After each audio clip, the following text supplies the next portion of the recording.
Well, hello everyone. This is John Byrne with Poets and Quants. Welcome to our coffee chat. We're going to talk about how to choose the graduate program that's right for you.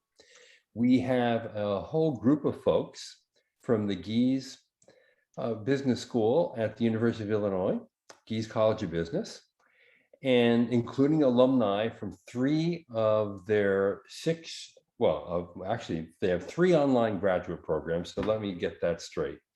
We have, of course, the IMBA, which is the disruptively priced MBA online degree that is exploding in enrollment and is probably the fastest growing MBA on the planet in the past 3 to 4 years. We have the Master's in Management program online as well. And the Master's in Accounting program. Those are the three online graduate programs from Gies.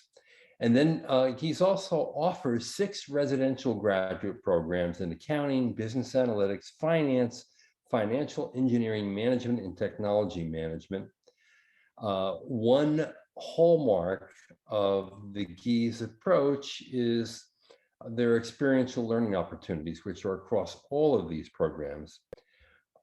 Essentially, given the wide array of programming options, I think no matter what your academic background, the school definitely has a master's program for you. So let me introduce our panelists. We have representatives from the school, official representatives, along with the alums. We have Jeff Yacom, the Associate Director of Recruitment and Admissions for the residential programs. We have Anarika Hellberg, the Assistant Director of Admissions and Recruiting for the online programs. And we have 3 alums, Bobby Walker, who graduated in 2020 and has a Master's of Science in Management that we're going to hear all about.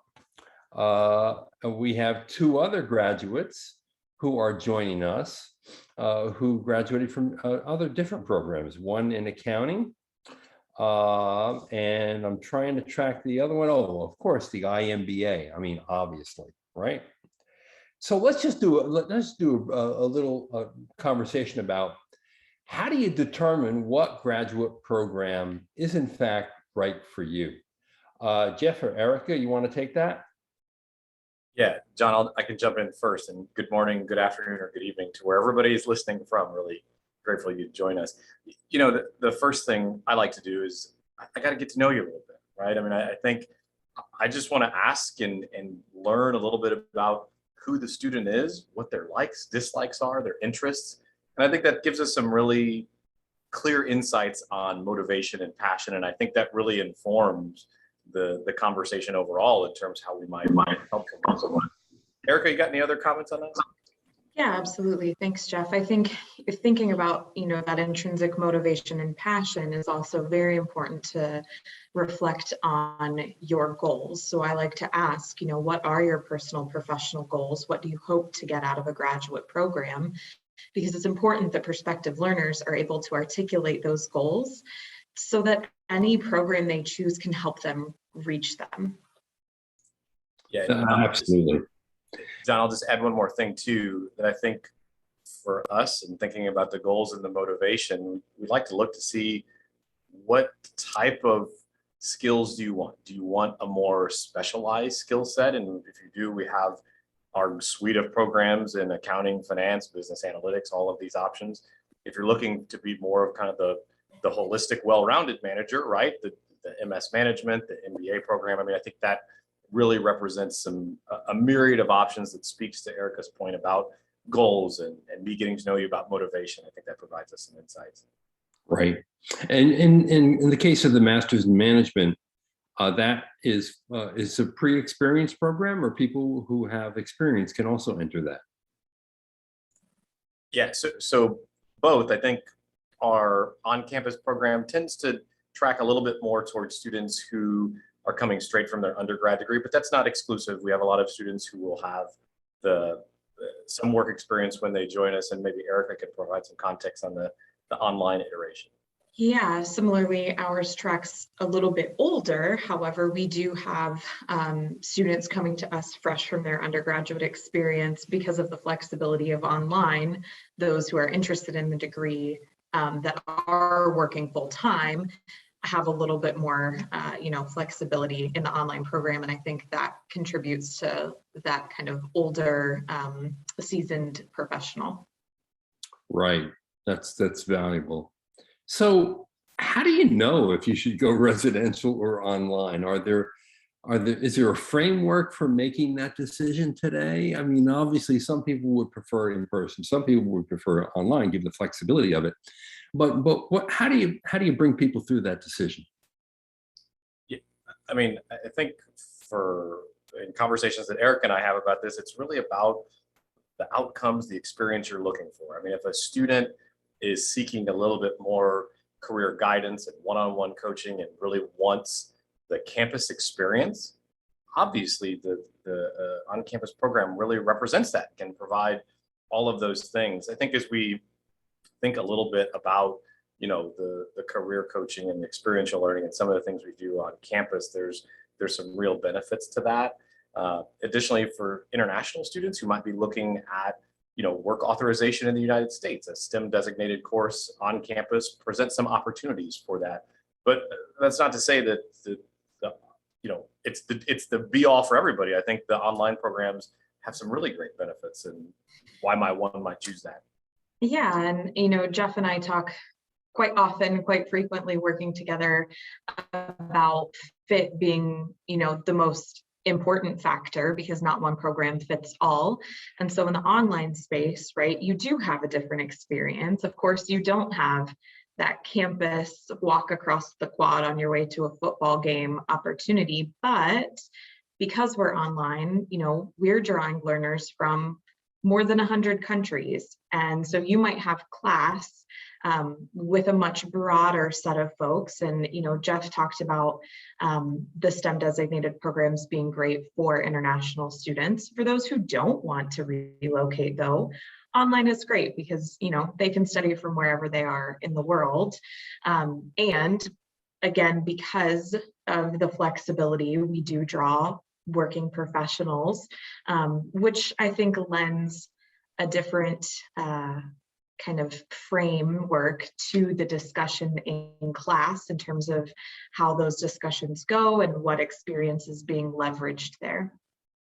Yeah, and the obvious benefit of going online is you get to keep your job and your income.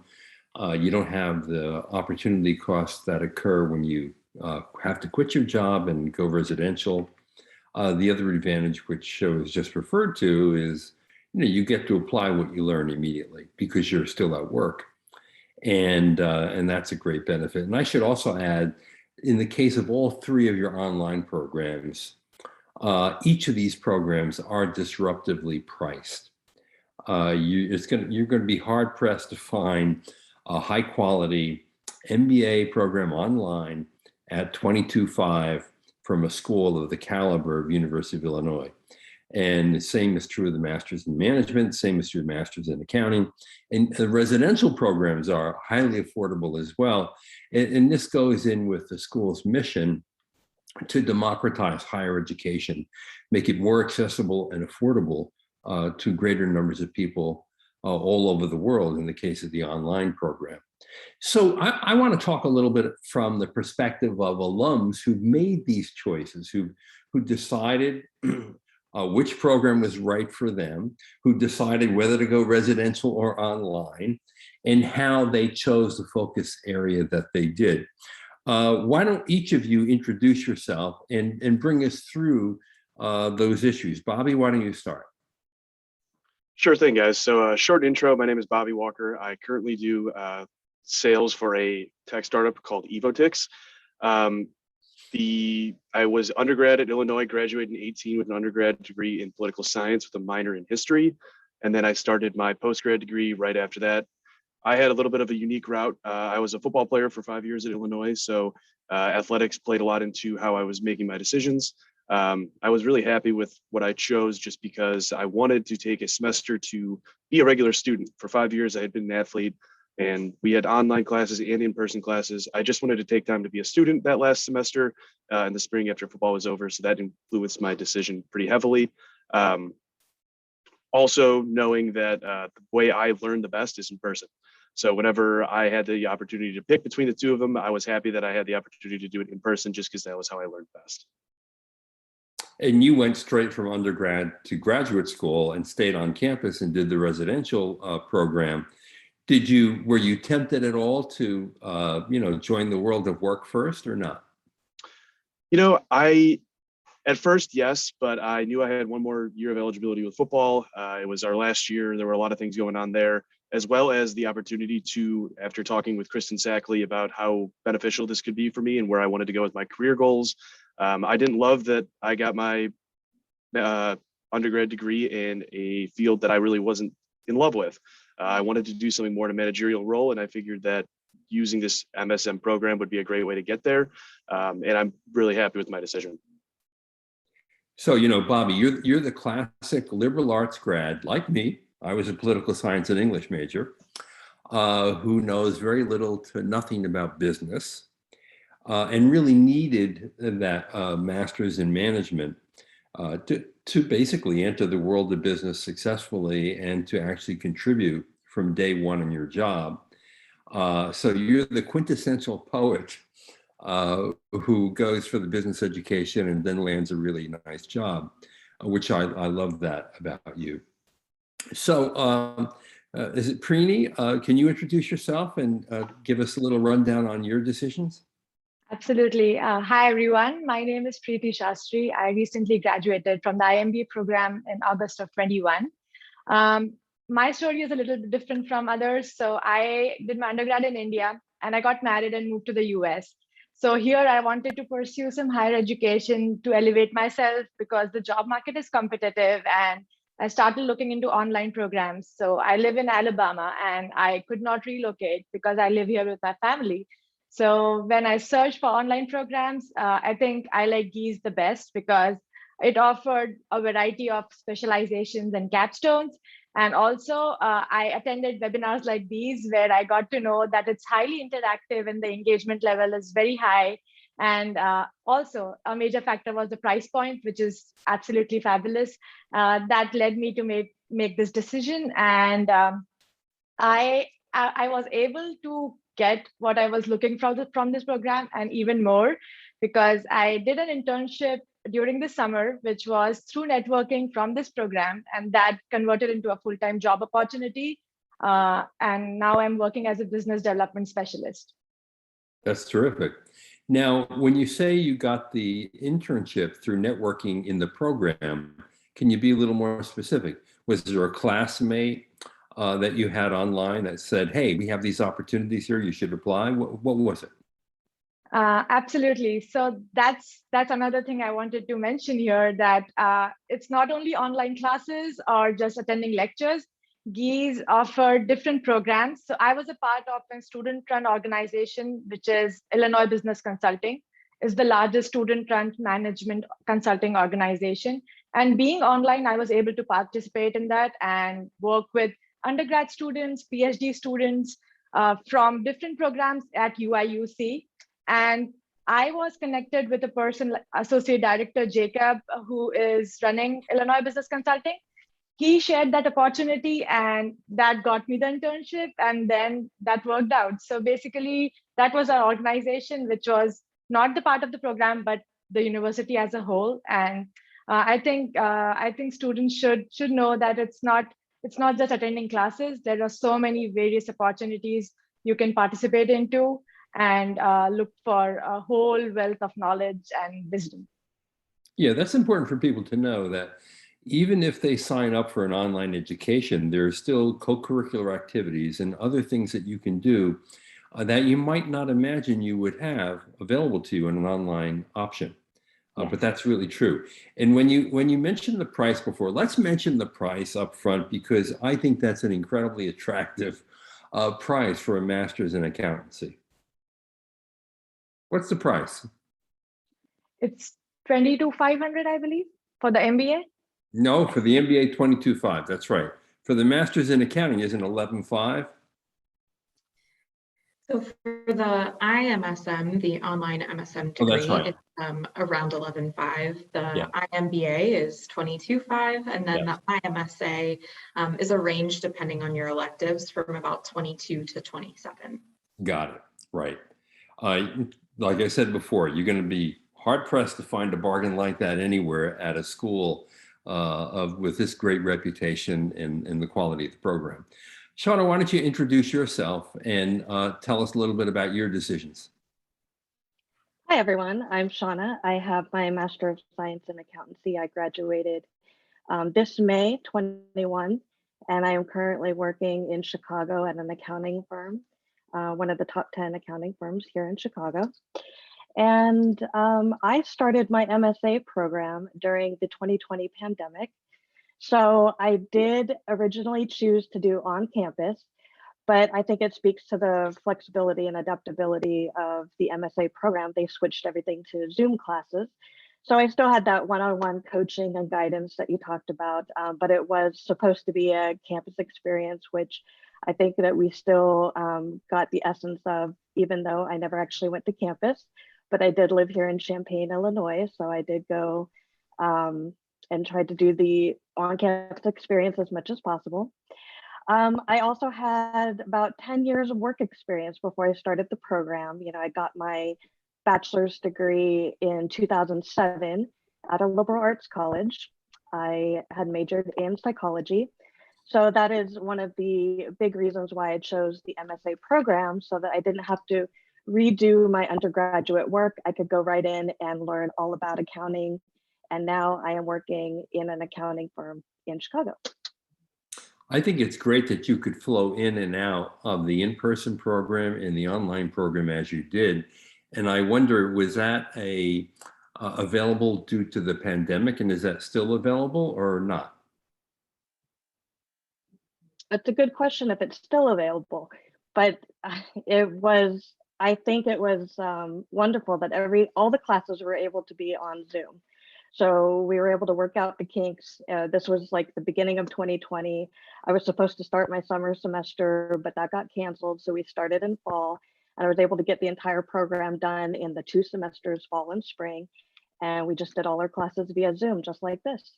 Wow, that's great. Yeah, John, Now, maybe I can provide some yeah, go ahead. context to Shawna as well in that. So when COVID hit, one of the things that the university did was we stayed open the whole year due to the really innovative testing protocol that University of Illinois had developed. But in some cases, all the cases, we allowed students to go to their classes virtually to keep safety in mind, right? So in Shawna's case, she was still technically enrolled. She was in our on-campus program. She did not participate in the IMSA, but we still delivered the classes in the same, as much as we could, in like an on-campus program would be. So it's a little bit different. But now we're back to fully in person. The campus feels like campus again, other than we all wear our masks when we're in public space. Football games, basketball games, Memorial Stadium is back, packed house, and it's nice that things feel pretty normal. Again, U of I has done some really nice things to make sure we've kept our community safe during the pandemic as well, which I think is a testament to the innovative culture here on campus. Absolutely. In fact, I've been on campus not too long ago, and I can vouch for exactly what you're saying. Very much alive and dynamic, as any college campus would be. Yep, you wear masks when you're indoors, and people have to be vaccinated. But other than that, it's almost normal. So I spoke earlier about a hallmark of the Gies programs being experiential learning. And I wonder if our 3 alums might talk about one experiential learning opportunity that they had when they were in the program. Bobby, should we go back to you and start with you? Sure. I think, oh God, I have so many good memories. I think one of them would have to be in the MSM program. We had a great class with Professor Noel. And it was mainly an entry-level marketing class, but just for a lot of different backgrounds, talking about so many great topics in our case study discussions. One of them was actually about a Harvard Business Review case dealing with a Pittsburgh-based beer company. And in this company, we just, for some reason, instead of taking 1 or 2 days to deal with the case, we spent almost an entire week on it just because the points that people were making and the digging into either side was so great and so deep that we all had a pretty fun experience with it. And then it's since it's not a real case, they hide the names, all that stuff. We're all researching, trying to figure out who it was. We're all trying to do as much background research to really understand the full extent of the problem. And we ended up having one of the most interesting discussions I've ever had on a topic in any education process I've ever had. So that was an amazing experience for me. Yeah, that's really cool. Preeti, how about you? So I have a lot of things that I experienced during the program apart from the classes. One of them was I got to be a graduate teaching assistant. So for the courses I've completed, I was able to assist the professors and be a course assistant. So I got to experience the back end of the classes and grade exams and tests, and also assist with the Q&A forums. And that helped me learn better, understand the concepts better, attend meetings with our TA team, and get to know the subject in more detail. That was a great opportunity, and I got to do it living here in Alabama. So I was very happy about it. And Wow, that's also, kind of unexpected. I never would have imagined that an online student would play that kind of role. absolutely, yeah. So I took great advantage of that, and I was a teaching assistant for almost 1.5 years during my 2 years of my MBA program. Wow. Another thing that I experienced was the Illinois Business Consulting, which is a great opportunity, and you can sign up for that. And there are many other things. One of my friends is an entrepreneur, and he participated in an iVenture and got funded for his startup. So that's another experiential learning opportunity that Gies offers. And there are various opportunities such as the immersions. Usually they were in person, like global immersions and to Brazil or Ghana. But right now with COVID, we are having virtual immersions, which are great opportunities to learn about real life business and culture all around the globe. Yeah, that's a really good example.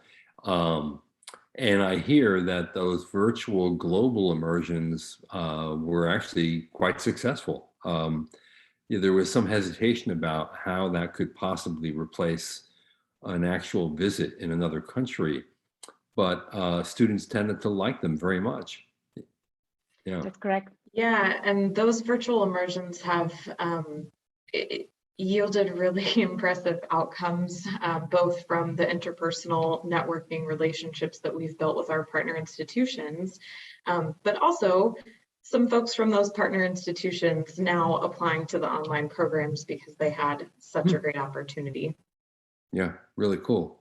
Shawna, did you have an experiential learning opportunity that really resonated with you? I did get the chance to be on the academic integrity committee. I was able to represent the graduate student body. We met, once for the semester, fall semester, just for an academic integrity case. So, but I got to be with like a handful of professors and other admin from other grad departments. We got together, discussed the case. I thought that was really exciting for me. I also like to do a shout out to the career services team, especially Lily Huang. I think I had really great experiences with career services. And back in fall of 2020, all of our career opportunities had to be virtual. So they took us step by step and showed us how to do, a virtual interview and a virtual, just recording your own interview. And I had really good experiences with the career services. They were very friendly and available via Zoom. And I was able to, they were able to walk me through the entire career services opportunity in the fall. I liked it.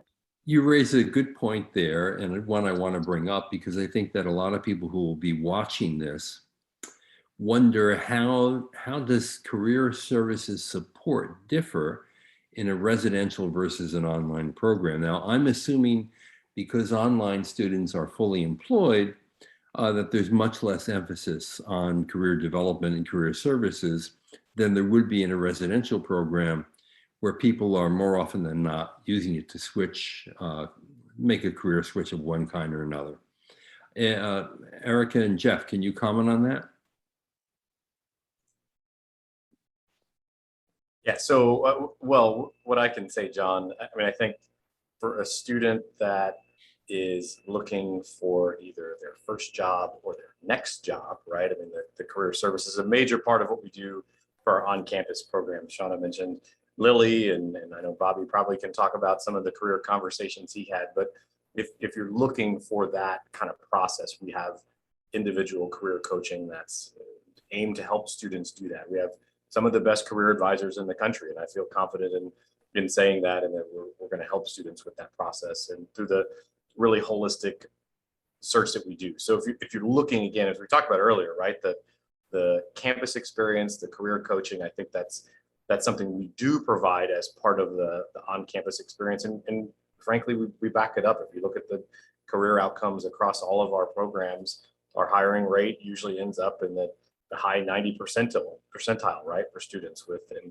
depending on where they're at, whether they're an experienced professional or they're getting their first job, they tend to get pretty good salaries, and the return on investment really is there. And Eric, I know the experience looks different for the online programs as well.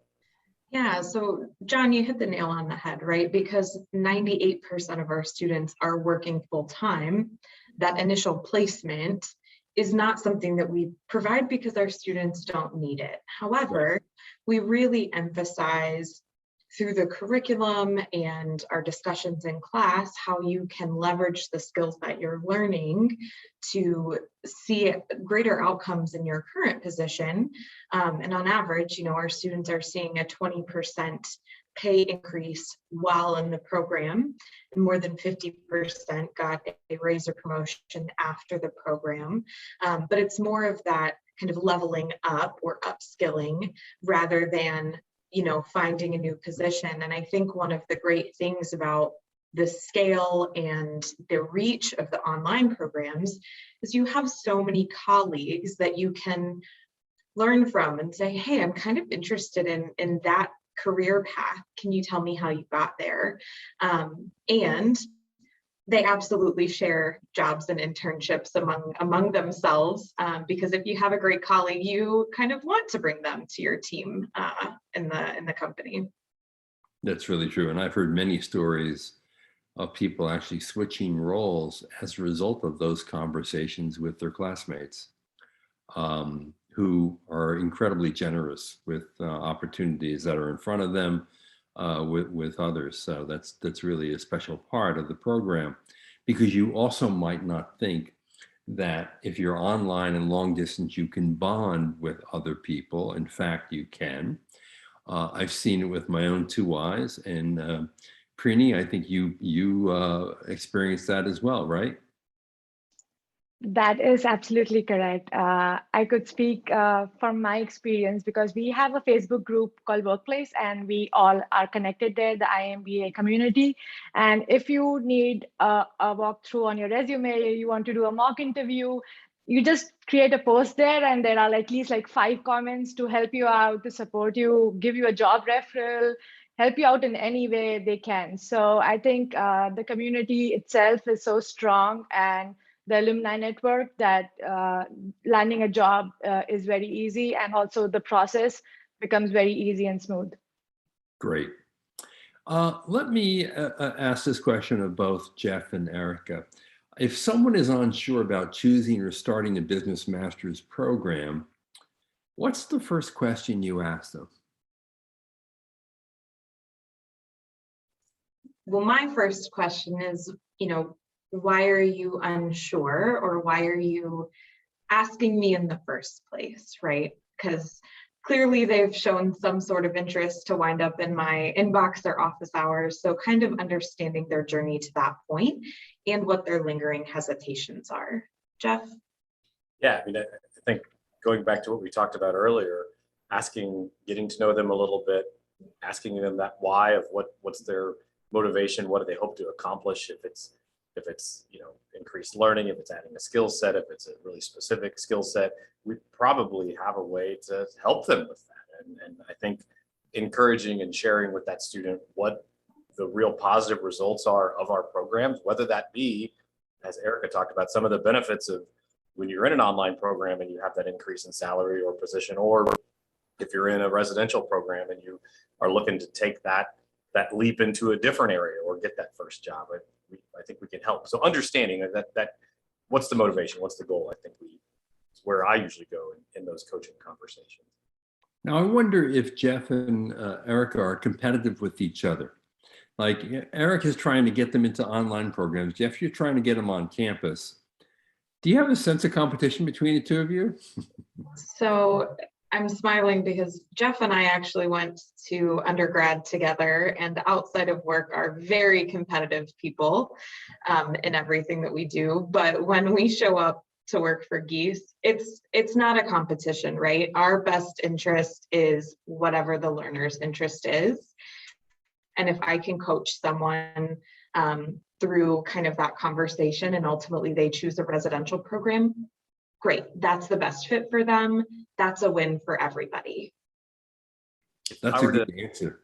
If I were to screen share my Microsoft Teams, John, literally an hour before this webinar started, you would see me saying, yeah, as long as we share with students that, if they watch this webinar and they feel online's great, on campus is great, they're still going to be a Gies student, and that's what's important to us. And then there's a heart from Eric on it, right, on Microsoft Teams. So look, this isn't just lip service. We know that it's about getting students here at Gies, and we provide a great experience either way. All right, now we heard from Preeti on what the online experience might be like. I want to dig a little bit more for someone who's never been to Champaign about the on-campus experience. And Bobby, I would think that because you were at the heart of it playing football, you'd be in a good position to talk about, the university culture. What is it like to go to college and graduate school, for that matter, in Champaign? I could really start this anywhere, but it's one of the best decisions I've ever made. When I was thinking about where I wanted to go to school, I was between a couple Ivy League schools, a couple Patriot League schools, and then Illinois and Wisconsin. And choosing Illinois, being from Illinois, I'm from the north suburbs of Chicago, was one of the best decisions ever. It's close to one of the major cities, or biggest cities in the country. You're also close to some smaller cities like St. Louis, Indianapolis. The campus life itself is so much fun. I mean, I'm fortunate enough where I got to meet a bunch of people because of football. I knew a couple people from home, and then I got to meet people in grad school. So you meet people from all over. I met people from India, China, Japan, Korea, Texas, California, Canada, New York. I mean, you name people from all walks of life, all socioeconomic statuses, people who have different interests in everything. And then the social life at Illinois, I mean, you could join a fraternity or sorority. You could also join your clubs and after hours programs. Some people joined intramural sports. Some people are in sports teams. I was lucky enough to be in grad school and undergrad with a bunch of athletes as well, from different teams. So I had a couple of football players, I had a couple of volleyball players, I had a couple of wrestlers. Everybody is there just for one common thing, to be an alumni, which is sound really corny, but it's pretty fun when you kind of understand how that dynamic works.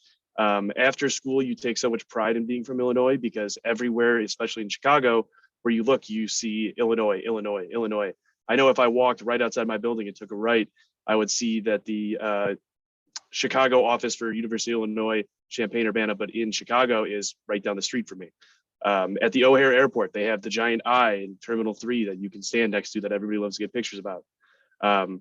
You meet so many friends, and there's such a fun, welcoming culture at Illinois that I can't really ever say anything bad about it.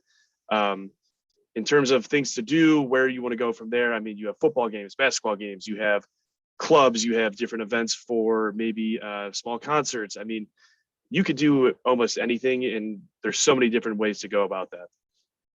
Yeah, the other thing, it's a really college town experience. I mean, you have a great strip with restaurants and bars and stores where the students are pretty much populate that area. It's a fun place to be in the evening, even during the day, and there's a real spirit about the place. Now, Shawna, you had an unusual experience having gone to school during the heart of the pandemic. So you got some of this, but not all of it, right? Yes, that's correct. I lived in Champaign during the time. I was planning to go on campus. So just being flexible and adaptable, I had to do everything online. But that's okay. So when he talks about Champaign, I know what he's talking about. It's a nice little college campus area. I did go to do my twice weekly testing for COVID, so I did get to see a little bit of the campus. I took a picture under the alma mater, the statue of Alma. You know, I saw a little bit of the campus. It's a beautiful campus. Yes, it is. I love it. Yeah. So, yeah, I mean, Champaign is a great city. I like Champaign. Yep, totally. John, can I add something as well? Yeah, please do. One of the things that I've noticed now coming back to the university, I go back for a bunch of football games. All of my siblings go to Illinois or have went to Illinois. When I was attending, I noticed that there were probably 10 buildings on campus either being redone or rebuilt. And then as I was there, they were finished or were being finished. And then I came back and I see the same thing. And it's 10 other buildings are being built or rebuilt. And I think it's really important that University of Illinois takes a lot of the great money that they have and invest it back in itself to constantly improve. A lot of campuses you'll see, oh, they were great a couple of years ago, but they've kind of fallen by the wayside. It's different at Illinois, where they're constantly reinvesting in ourselves to make sure that we give the students on campus the best possible facilities to work in. Especially coming back, I saw so many great new buildings that I was just absolutely blown away by. Right. In fact, I was in one of them, the Design Center, which is a really cool building. Anyone who visits Gies College of Business needs to go over to the Design Center because you'll really be wowed by it. Mhm. Obviously, you know, people go and get a graduate degree for two primary reasons, I would have to say. The career opportunities that a degree opens up for you. And then the increased earnings potential. I mean, there's no doubt that graduate degrees pay off. The research shows that.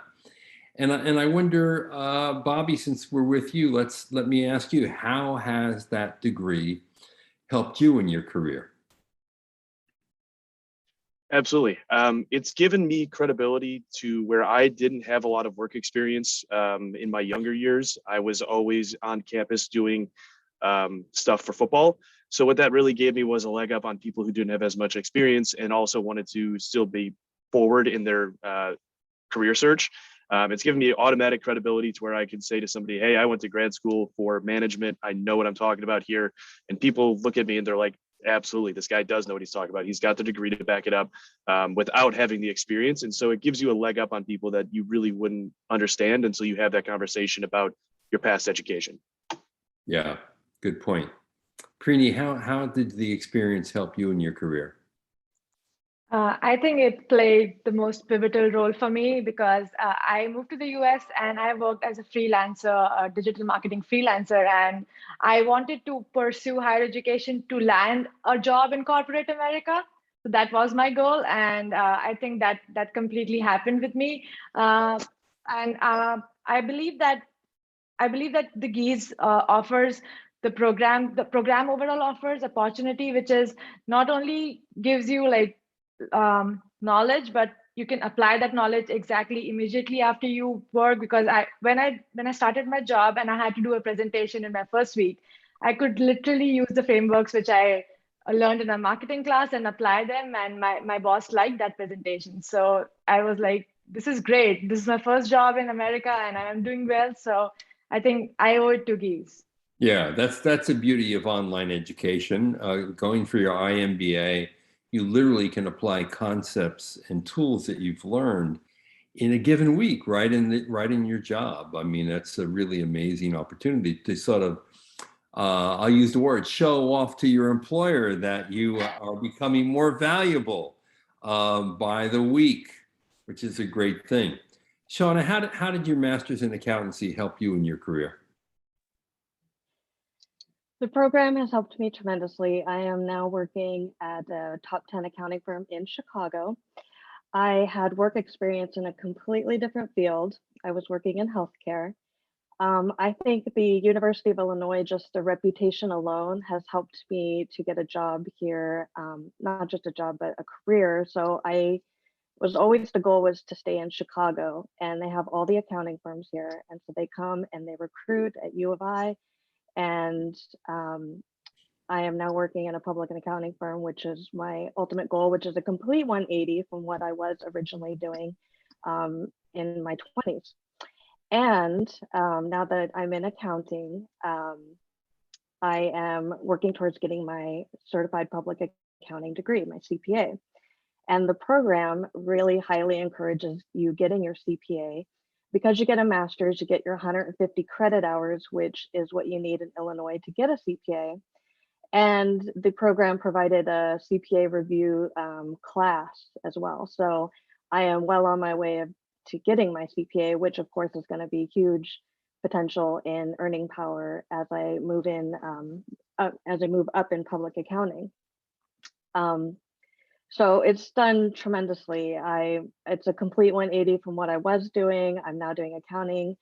You know, my liberal arts background, the reason I chose MSA is because after I did a couple of prerequisite business classes, I feel like the program actually took me from almost essentially 0 to 100 in terms of my accounting knowledge. It's like I said, I started in healthcare and now I'm doing accounting, and I couldn't say more wonderful things about how I have completely changed my career. Great.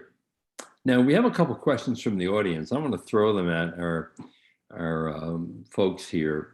Here's one for you, Jeff. Can you please talk a bit about international admission requirements for the MS in Business Analytics?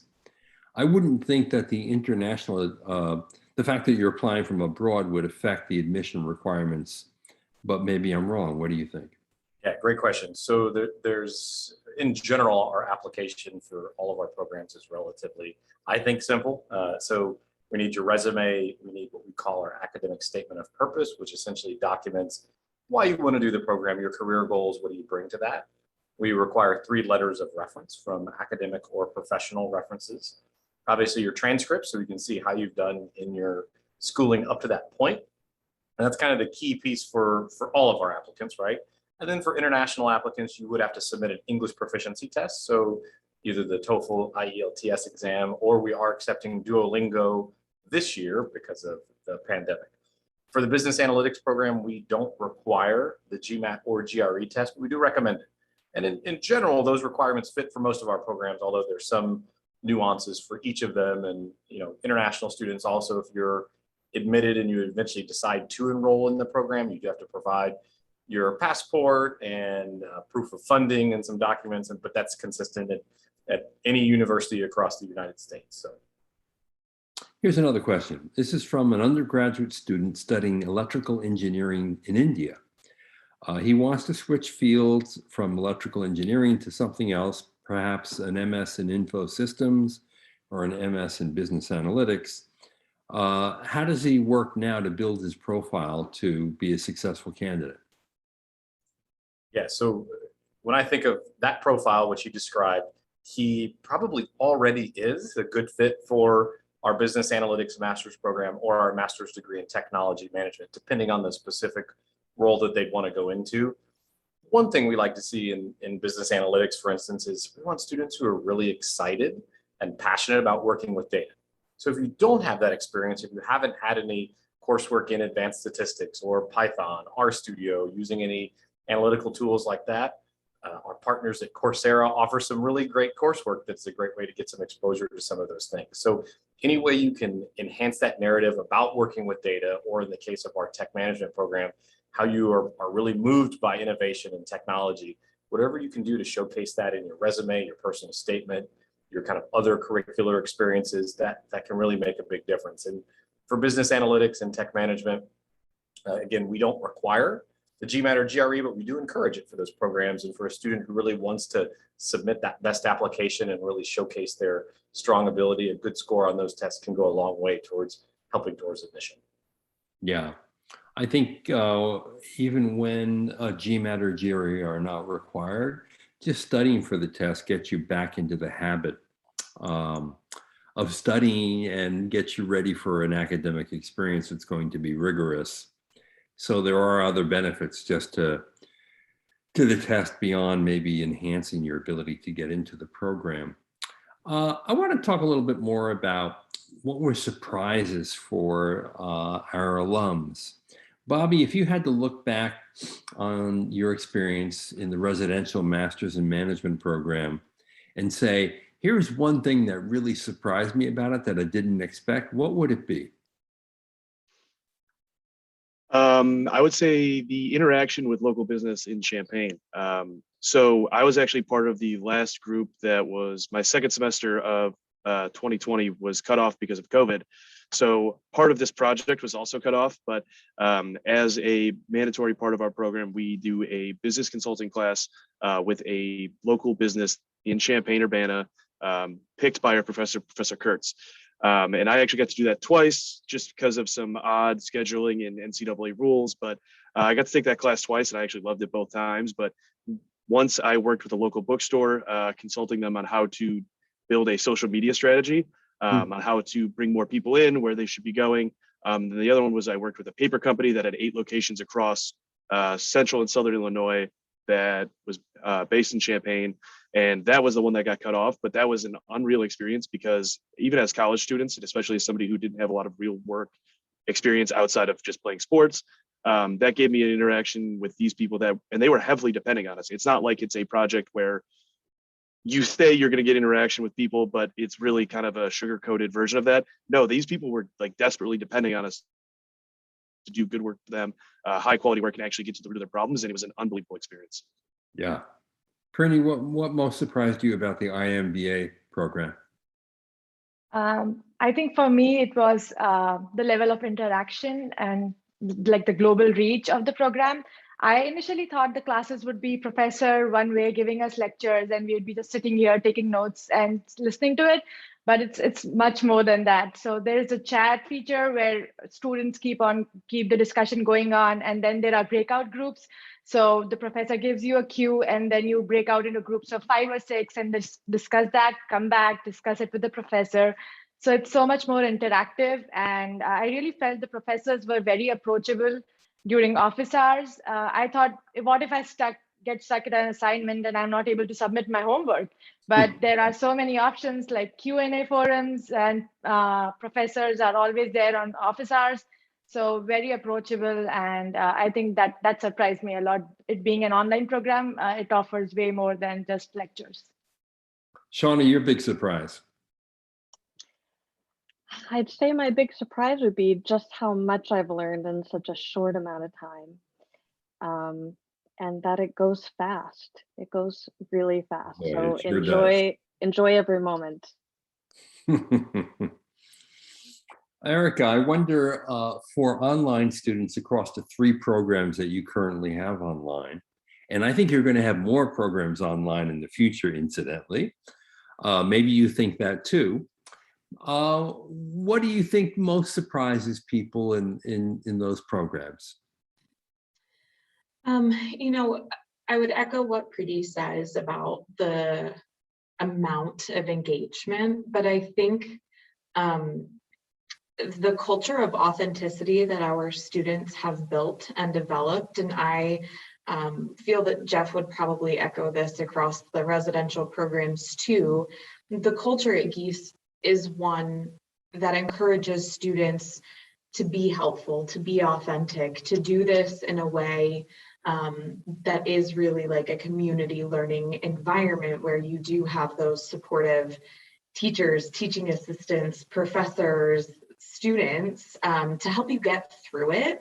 Because I think we all know that while graduate school is incredibly beneficial, it's also incredibly difficult sometimes. And so having those pieces of support is really important, and I think often surprises folks in the online space particularly.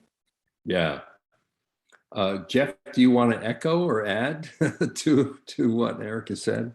Yeah, I mean, I think what Erica said is 100% accurate. The only thing I would add is, you know, as a recruiter, sometimes, I mean, my job is to get people to want to come to Illinois, and I understand that, right? But I not only experienced what Erica said as an employee, but as an alum myself of a Gies Business Master's program. I did my MBA here and finished it up about a year ago, and so that experience with faculty and colleagues and students, and being able to say that I know that my faculty really care about my education, and I can go up to them and I could walk out in the hallway now and have a conversation with any one of them. I think that's incredible, and just to have that community is really really powerful as both a student when I was a student, and an alum now, and then obviously as a staff member. I feel that support.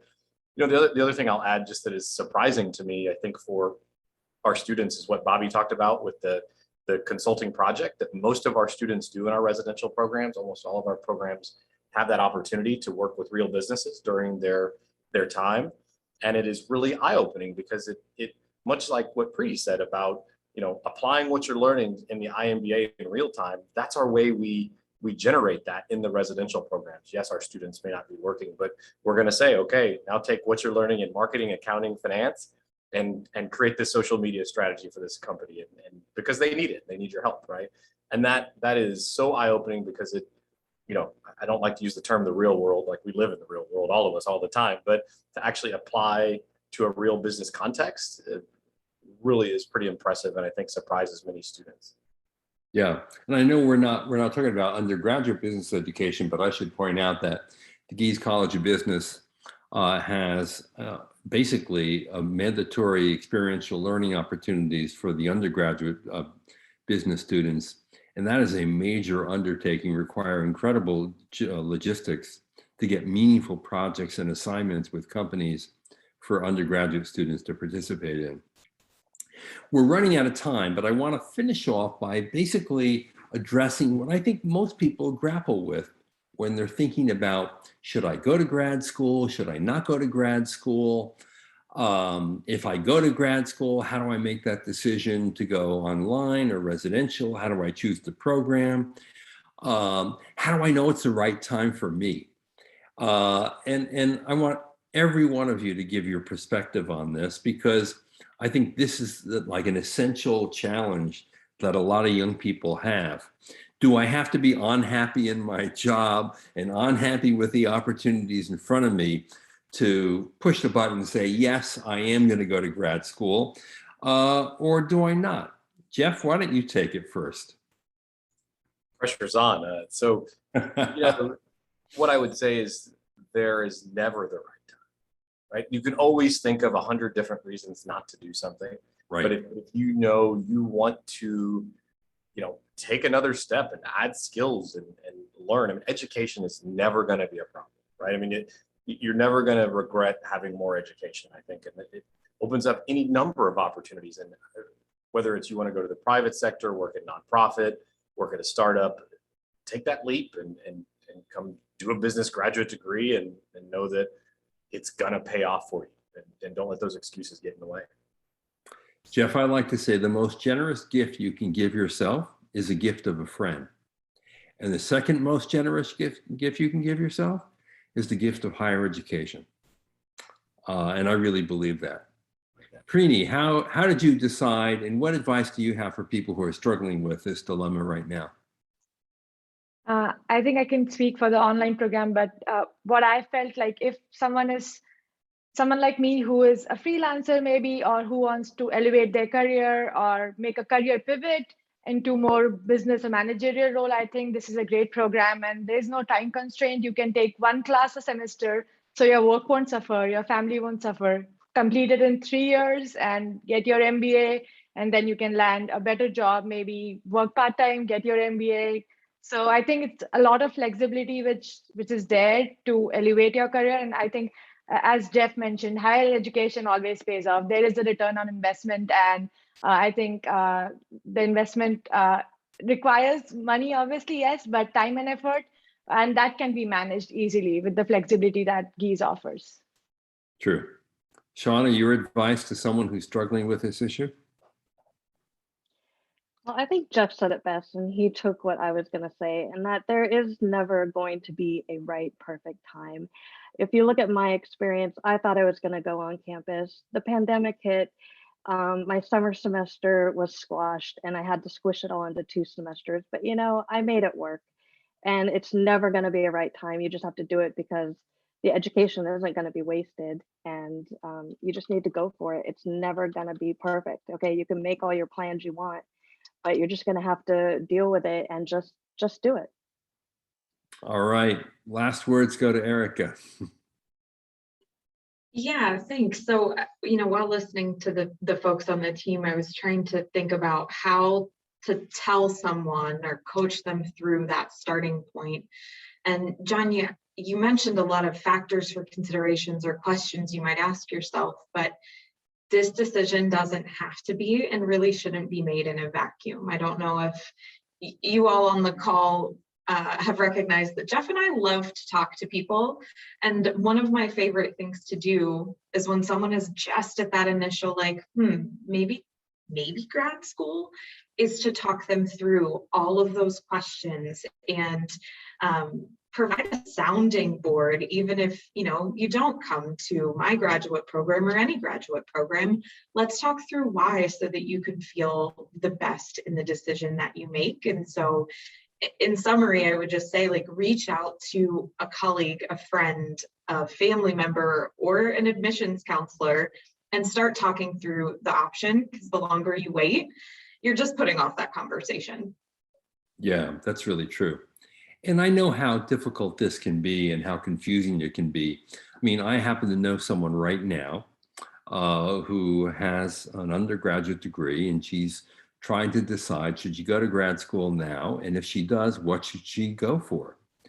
And she's actually looking at everything from a master's in human resources to an MBA to a graduate degree in social work. And I would say to that person, you gotta kind of know what you want to do before you commit to a graduate program. And having the conversations that Erica is suggesting are essential to just exploring in your own head and your own body what your passion might be and who you want to become and what you want to do with your life. And I think you kind of have to have some sort of direction to know, do you want the master's degree in business analytics? Or do you want the MBA or the master's in accounting or the master's in management? Or some of the other programs like financial engineering or technology management or finance. You got to have a sense for what you want to study so that when you sign up for it and you're admitted, you're fully present and you're really eager to do it. Because if you are, the rewards will be immediate for you.